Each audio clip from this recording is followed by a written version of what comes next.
Woo! Hello, Swiki, and hello, world. This is Diego broadcasting live from Seattle, and I'm here in my office, where, as you know by now, I've been collecting a lot of stories and anecdotes on these walls. And thank you, Swiki, for the opportunity to share one with you. Yes, so excited. My first Diego's wall. Teach me, oh wise one. Cool. Well, today we're gonna do not one but two story times.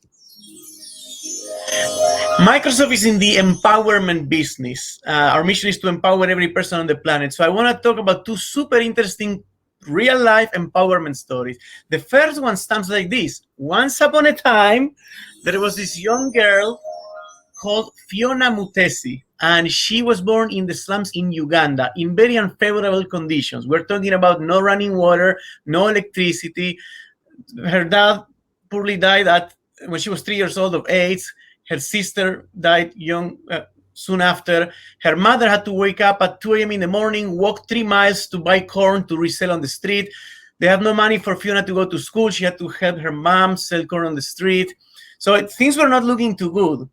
Until one day, there was this missionary, also from Uganda, this gentleman called Robert Katense, who wanted to help the community. He wanted to open a soccer school for kids, but soccer didn't work out because the kids would get injured and there was no money to pay the doctor bill. So instead, he went with chess. Low chance of getting hurt playing chess. And it was mostly for boys, but Fiona would sneak in and Robert let her learn from him. And she all of a sudden became very good at chess. There was a lot of potential. So he kept investing, empowering her. And what happened after was so interesting that Disney actually made a movie about it. And I've kept for all these years the movie poster on the walls. You can see right here, over there. It's called The Queen of Katwe.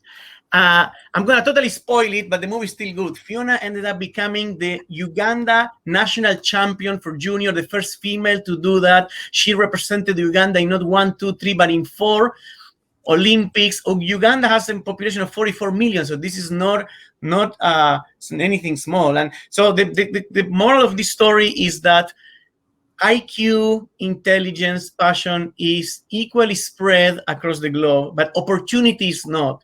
Fiona did not have the opportunities that some of us have, but when the opportunities were presented to her, she was able to flourish.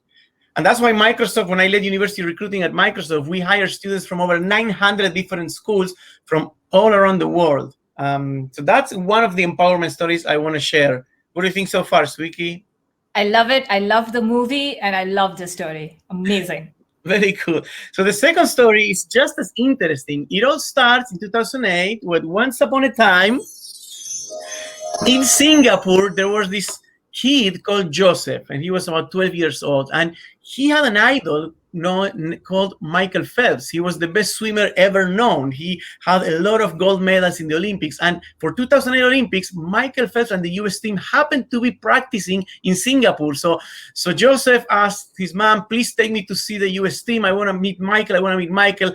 What are the chances? But they went. And he got to meet Michael. Michael gave him a very inspiring pep talk. They took a photo together, which I keep on the wall. But here's where the story becomes interesting.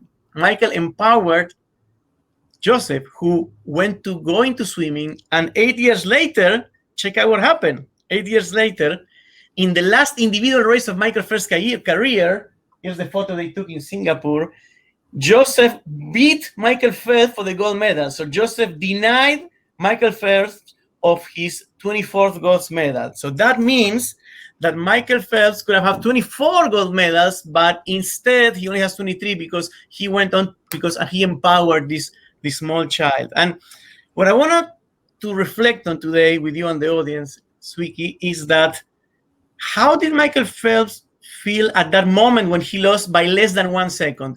He probably said, crap, why did I empower this kid 8 years ago? No, he beat me. But that might be momentarily, because I bet you that at the end of his life, Michael Phelps, if he's presented the option of having one more gold medal, the 24th instead of 23, or having empowered and touched this kid's life, he probably would prefer having empowered Joseph. Because in the end, empowering others is the best way for us to feel good about ourselves. We want to make the journey good for us, but making the journey good for others is actually a better medicine for the struggle that is life. What do you think about this story? Agree. I love it. It's like what I'm taking away is no mentorship is big or small. Like you never know who you're inspiring. Just go forward and share. You never know what heart you're touching. You never know what things that doesn't matter to you might be gold, no pun intended, for someone else. So 3 calls to action for the audience. Now, number 1, watch The Queen of Katwe. It's on Disney Plus streaming service. Number 2, seek role models. You know, like we all want to be ourselves, but it takes time to figure out who we are. It took me until 40 to figure out who am I. Until then, you look for role models, you try to be like them, and then you find yourself in the process. And number 3, be a role model. You always, as you say, have something to give, empower others, you won't regret it. That's all for now. I'll have more for you on Monday. Awesome. Yes, I love call to actions, and I love that it's watching a movie. Yes. Favorite kind of call to action.